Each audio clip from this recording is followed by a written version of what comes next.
You know that feeling of being tired, right? We all do. But what actually happens to your body and your brain when you just stop sleeping? I promise you, the reality is way more dramatic and a lot faster than you probably think.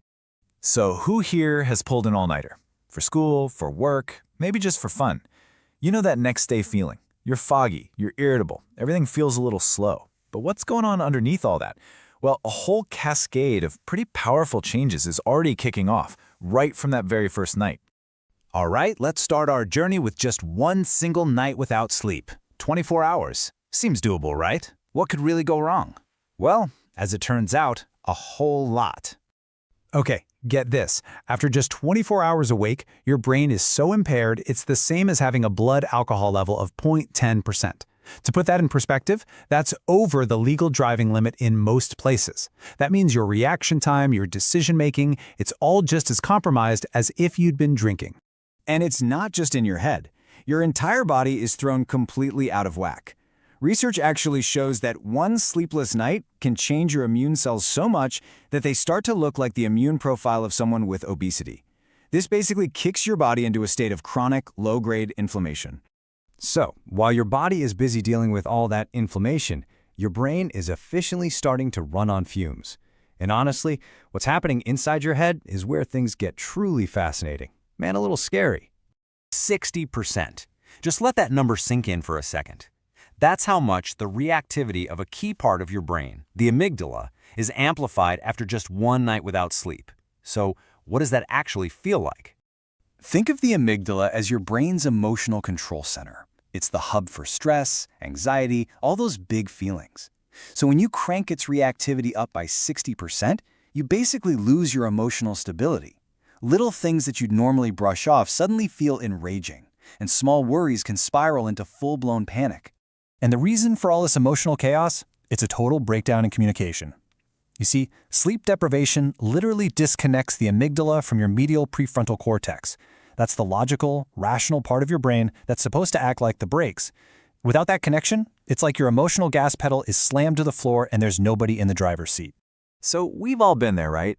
You're so tired, you just zone out. You're staring into space, your mind goes totally blank for a second. What if I told you that's not just your mind wandering? It's actually your brain taking some pretty desperate emergency measures.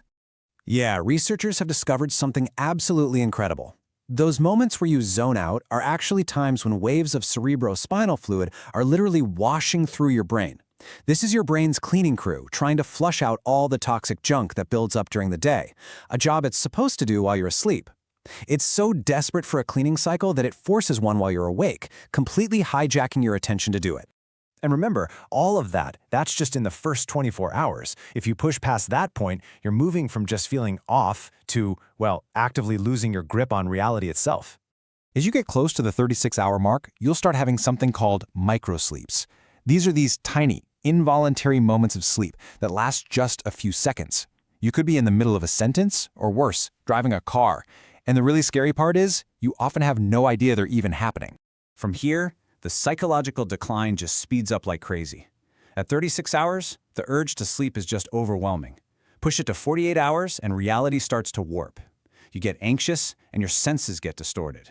By 72 hours, 3 days, your mind really starts to fracture. We're talking complex hallucinations, delusions, and completely disordered thinking. And while your mind is coming apart at the seams, your body's chemistry is in total chaos.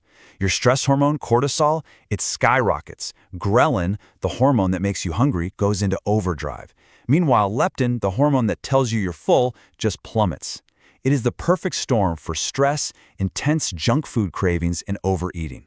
So it all leads to the big question. What's the absolute limit? Can a person actually die from a lack of sleep?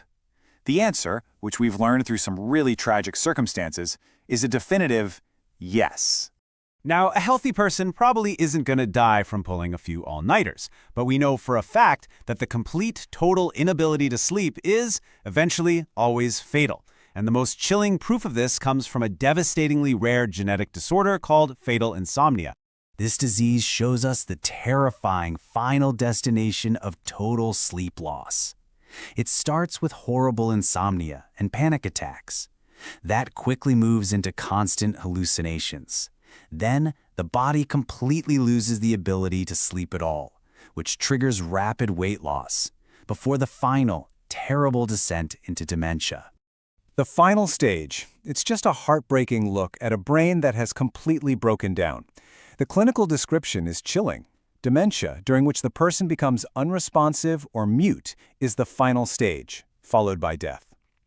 It is the ultimate tragic proof that for the human body, sleep is not optional. It's a requirement for life itself. So when you look at this entire cascade of failure in our minds, in our immune systems, in our hormones, the conclusion becomes just crystal clear.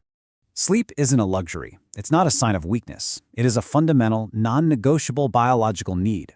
It's what keeps our emotions in check, our immune systems fighting, and our metabolism balanced. And maybe most importantly, it's the nightly janitorial service that cleans out our brains so we can think clearly and actually perceive the world as it really is. So please, make sleep a priority. It's genuinely one of the most powerful things you can do for your mind and your body.